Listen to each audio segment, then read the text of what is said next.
रुकवाने का प्रयास कर रहे हैं, दूसरी तरफ यूक्रेन है कि एहसान नहीं मान रहा। ये शब्द हैं अमेरिका के राष्ट्रपति डोनाल्ड ट्रंप के। ये शब्दों के बाढ़ उन्होंने यूक्रेन के राष्ट्रपति जेलेंस्की पर छोड़े हैं। आखिर क्यों ट्रंप को जेलेंस्की पर गुस्सा आ गया और उन्होंने क्या कुछ कहा है, आइए आपको इस रिपोर्ट में दिखाते हैं। दरअसल अमेरिका के राष्ट्रपति ने कहा कि रूस के साथ चल रहे युद्ध को खत्म कराने के अमेरिकी प्रयास के लिए यूक्रेन अमेरिका का बिल्कुल भी एहसानमंद नहीं है। ये स्थिति तब है जब अमेरिका उसे लगातार हथियार दे रहा है और यूरोपीय देश रूस से तेल भी खरीद रहे हैं। ट्रंप का ये बयान तब आया है जब जिनेवा में अमेरिका शांति प्रस्ताव को लेकर अमेरिका, यूक्रेन, यूरोपीय देशों के अधिकारियों की बातचीत चल रही है। बता दें कि स्विट्जरलैंड के जिनेवा शहर में यूक्रेन युद्ध पर आए अमेरिका के शांति प्रस्ताव पर चर्चा के लिए अमेरिका, यूक्रेन और यूरोपीय देशों के बड़े अधिकारियों की बैठक हो रही है। यूक्रेन के प्रतिनिधिमंडल का नेतृत्व कर रहे राष्ट्रपति कार्यालय के प्रमुख आंद्री यर्मक ने इंटरनेट मीडिया पोस्ट में बताया कि उनकी पहली बैठक ब्रिटेन, फ्रांस और जर्मनी के राष्ट्रीय सुरक्षा सलाहकारों के साथ हुई। इस बैठक में सीजफायर के लिए रिवाइज्ड शांति योजना पर राय बनी है, जिसमें यूक्रेन के हितों की रक्षा हो सके। यूक्रेन के प्रतिनिधिमंडल की अगली बैठक अमेरिकी प्रतिनिधिमंडल के साथ हो रही है, जिसमें विदेश मंत्री मार्को रूबियो, विशेष दूत स्टीव विटकॉफ और सैन्य सचिव डॉन डिस्प्राज शामिल हैं। इस बीच ट्रंप ने अपने ट्रुथ सोशल प्लेटफॉर्म पर कहा कि यूक्रेन की लीडरशिप ने हमारी कोशिशों के लिए कोई शुक्रिया नहीं जताया।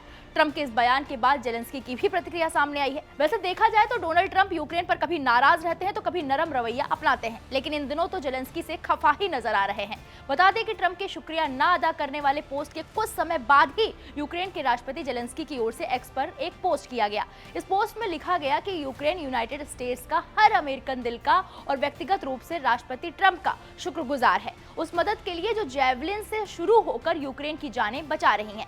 जेलेंस्की ने सोशल मीडिया पर लिखा, अमेरिका की लीडरशिप जरूरी है। अमेरिका और प्रेसिडेंट ट्रंप सिक्योरिटी के लिए जो कुछ भी कर रहे हैं उसके लिए हम उनके शुक्रगुजार हैं और हम जितना हो सके उतना कंस्ट्रक्टिव तरीके से काम करते रहेंगे। इसलिए हम शांति की दिशा में हर पॉइंट पर, हर कदम पर इतनी सावधानी से काम कर रहे हैं। सब कुछ सही तरीके से होना चाहिए, जिससे हम सच में इस युद्ध को खत्म कर सके और युद्ध को दोबारा होने से रोक सके।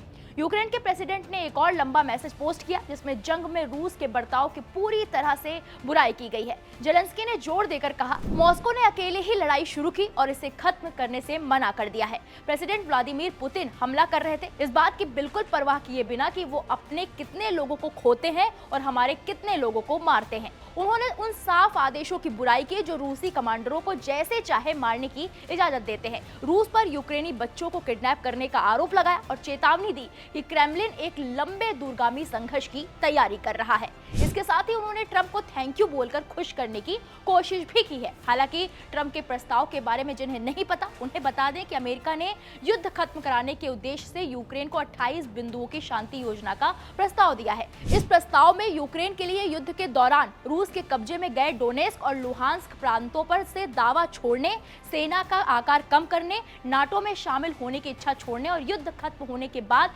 यूरोपीय सेना को तैनात न करने जैसी शर्तें हैं। इतना ही नहीं, ट्रंप ने शर्तों वाली शांति योजना को मानने के लिए यूक्रेन को 27 नवंबर तक का समय दिया है, लेकिन यूक्रेनी राष्ट्रपति जेलेंस्की ने कहा है कि इन शर्तों को मानने से यूक्रेन जमीन के साथ अपना गौरव भी खो देगा और अगर योजना नहीं स्वीकार की तो वो अमेरिका का सहयोग खो देगा। ये यूक्रेन के लिए बहुत ही मुश्किल समय है। फिलहाल इस पूरे मामले पर आपकी क्या राय है, हमें कमेंट बॉक्स में जाकर जरूर बताएं।